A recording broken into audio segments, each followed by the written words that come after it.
When he steps under the light of the lamp, that's when I realize that I'm not looking at a person. My skin crawled all over because I thought I was going to die right then. And that couple who had rented the place felt really bad and complained about the entity that appeared to them night after night. How are you, friends? We meet once again to hear new stories, and today there are two that I suggest you listen to until the end because they are really very, very interesting. Remember that you can send me your paranormal experience to the WhatsApp number that's currently on the screen. The number and length of voice messages you send are irrelevant, and you can also add as much material as you want so your story is as complete as possible. I'll review everything and reach out if I have any questions.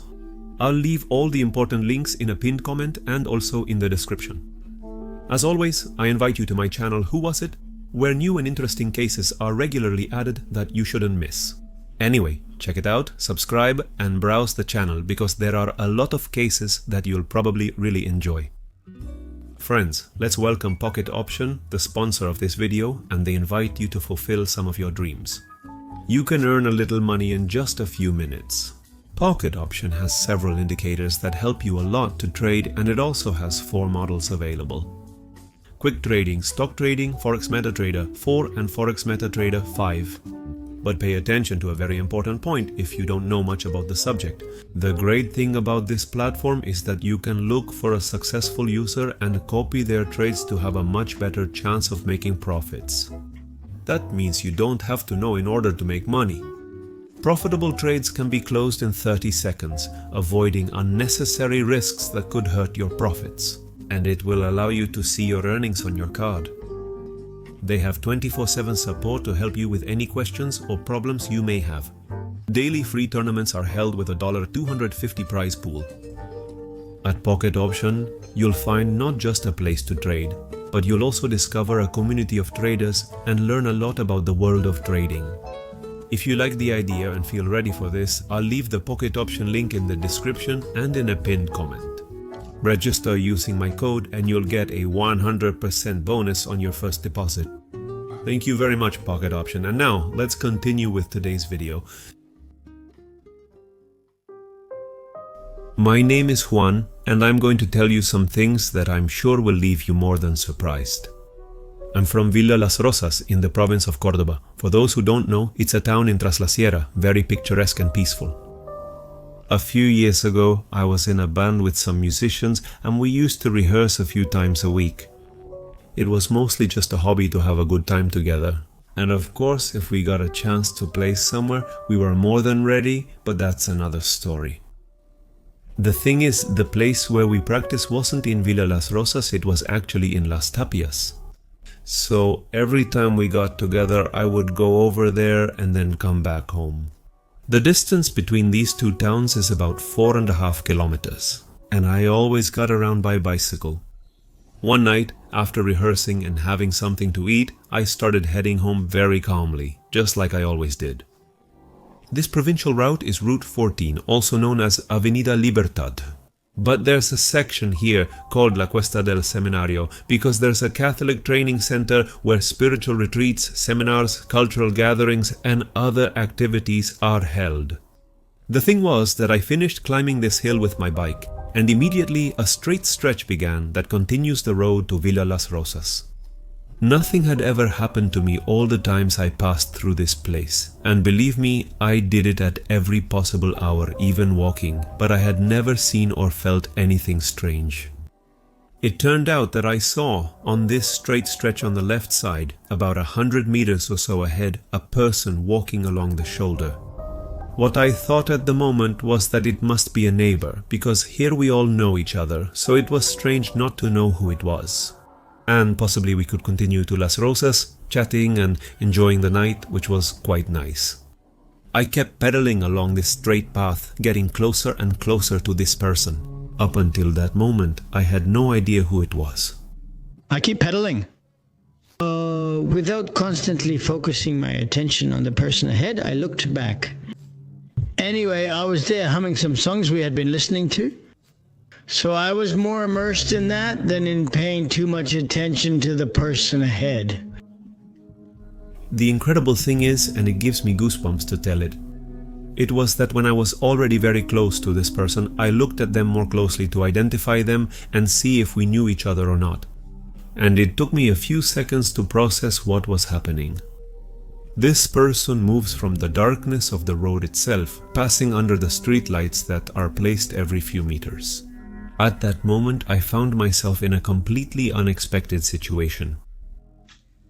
When I was in the darkness, I couldn't see it well. Of course, I watched it. It was just a few seconds.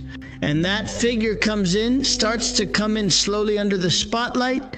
When it comes under the spotlight, that's when I realize I'm not looking at a person. I don't have any other words to describe it. Then ghost, that's what it was. Every time I tell it and say ghost. And of course there are the looks. Those looks people give you when you talk about these extraordinary things. It grabs my attention. He wasn't walking, it was like he was going, floating, yes, that's it. He was floating, levitating, whatever you want to call it. There was no walking movement, he wasn't walking. He had a kind of dull luminosity. You couldn't see through to the other side. It's not like he was transparent because you couldn't see anything on the other side. It must have been something physical. It must have had some kind of matter because I couldn't see through to the other side. And I want to confess that it's hard for me to talk about this because I know it might be taken as a joke, but I'm sure that no one is going to convince me otherwise. What I saw that night was the most impressive thing in my whole life, and I'm very sure about what happened. It looked like a person, its shape was that of a person, but it seemed to be blurry. I don't know if that's the exact word, but I'm trying to be as clear as possible so you can understand what I saw. I clearly saw how it passed under this light I told you about. I clearly noticed in those seconds that her hair was completely white, it was floating as I mentioned, and her height was also something that caught my attention. It surprised me, and I just realized this. When she passed by a sign with a road signal, that's when I noticed that she was at least taller than 2 meters tall. At that moment I stopped this entity or whatever it was. It was on the left side, about 15 meters ahead of me, and it kept moving forward until it disappeared back into the darkness. That is to say, it passed the light. At that moment, 2 cars passed by, going in the same direction as me, and I took the opportunity to pedal as fast as I could, so that, in some way, I could pass in front of this thing. Accompanied. I really don't know if the driver saw her or not. What I can confirm is that they were almost passing by her side. I looked to the other side, into the darkness where this thing was, and I saw how it faded away, disappearing into the air. The next day I went back, not hoping to find anything, but it was something so surprising and so extraordinary that I went back. I don't know, maybe trying to find an explanation. I don't even know why I went back, but I know I did. And there I stood next to the sign and saw where this figure had passed by, and of course, a part of you. I know I saw it. I know nothing is going to convince me that I didn't see what I saw. I saw a ghost. And it wasn't the only paranormal experience I've had. I've had several more a few years ago.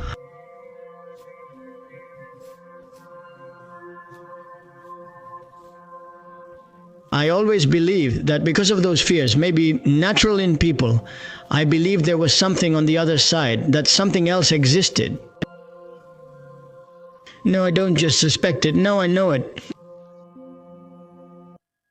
My name is Liliana, and I would like to share with all of you a family story that left a mark on us and showed us that many times there are things that even if we don't fully understand them, are still there.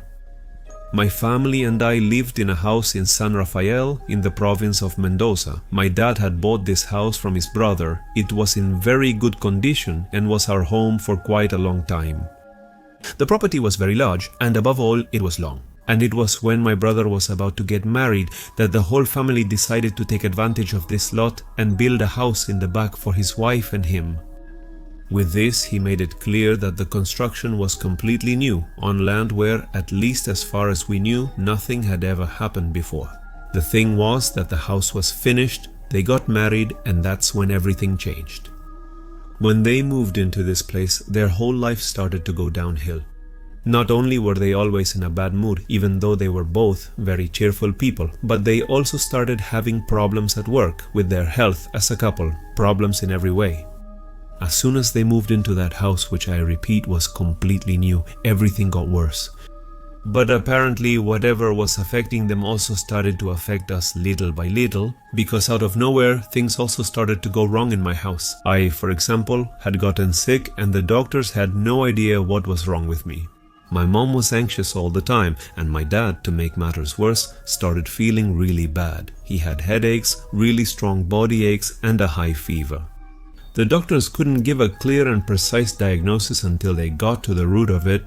Apparently, after everything, they found a rash along with a bite on the side of his abdomen. The thing is, one morning when my dad entered my brother's house, something bit him.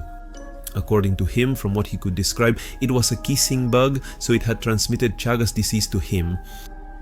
Back then, not much was known about this, and the treatment was not very effective. You can imagine that the prognosis was terrible. The doctors expected that he would simply get worse and die. We tried everything from conventional medicine to homeopathy, together with a Chilean doctor who really helped us a lot during all that time. But my old man, despite fighting against all odds, kept getting worse every day and was practically dying. We made the decision to move to the house at the back, and there's a reason for that. He needed peace and to get away from the street noise. This was very important because of the headaches he was suffering from. My brother and his wife had no problem and moved to the front, and we stayed in that newly built little house. A place where everything began and where everything ended in a truly amazing way. One afternoon, the doctor came to check on him as always and gave us the worst news. My old man had little time left to live and there was absolutely nothing that could be done. The illness had progressed a lot, so he suggested we stay with him and say our goodbyes in his final moments with as much happiness as possible, taking advantage while he was still lucid. Anyway, the doctor never stopped looking for new treatments to try until the very end, but he didn't want to promise us anything. That same night after the doctor had come, exactly at midnight, we witnessed something unique and were sure it was related to everything that happened. In the room where we were sleeping, a unique phenomenon began to occur, something I had never heard in my entire life. I've never heard of anyone else experiencing something similar exactly at midnight. Like I told you, the sneakers, the slippers, the sandals, sometimes it was just one and other times there were more. They would rise up to the ceiling, levitating, floating, just like I'm telling you. They floated in the room until they touched the ceiling, the plaster, and once they got up there, they would collapse and fall to the floor. That was all, nothing else happened, but witnessing it for the three of us was something incredible and completely unexplainable. Or was there? Well, after that, the doctor told us that my father only had a few days left to live. And with my father, we felt, I don't know, a sense of well-being when the thing with the shoes happened. It even made us laugh. We even looked forward to it as if it were a circus show. So that night, we both looked and said, well, if there's someone here who can help us with our health, we love you and don't want you to go. The next day we were cleaning the room and my father was barefoot. When he went to turn on the faucet, it turned out that the washing machine cord had gotten caught on the faucet and he got such an electric shock that he literally turned green like the Incredible Hulk. From that moment on, my skin crawled all over because I thought he was going to die right then. So when I was about to get close to touch him, he was shaking so much, moving like a puppet. He signaled me not to touch him. And at that moment, the electricity let go. It threw him to the floor and he felt different. I don't know what happened to me, but I feel better. We went to the doctor. They ran tests because of what had happened. And the doctor told us the arteries opened up, the veins opened up. The circulation is very good, so with medication, maybe she'll live a little longer. My father lived 23 more years and he didn't die of Chagas. We were always grateful to that being or that thing that was there with us. Because after my father was discharged and recovered, the shoes never moved again, and we never had any more problems in that place. After that, we rented out that house because my brother and my sister-in-law moved to Buenos Aires. We rented out the house, and then very bad things started happening again, and the couple who had rented it felt very uncomfortable. And they complained about the entity that appeared to them night after night, with noises and disturbances. And finally, they went on a vacation trip on the highway, had an accident, and both of them died. That's how the house ended up completely uninhabited, and it was decided that it should stay that way. To make room for those entities and to avoid any more problems, since they didn't need it anymore and had moved to another city. But for us, what happened there was positive. It was very positive. Only my father and I know the peace we felt being in that place, something that no one else in the family shared,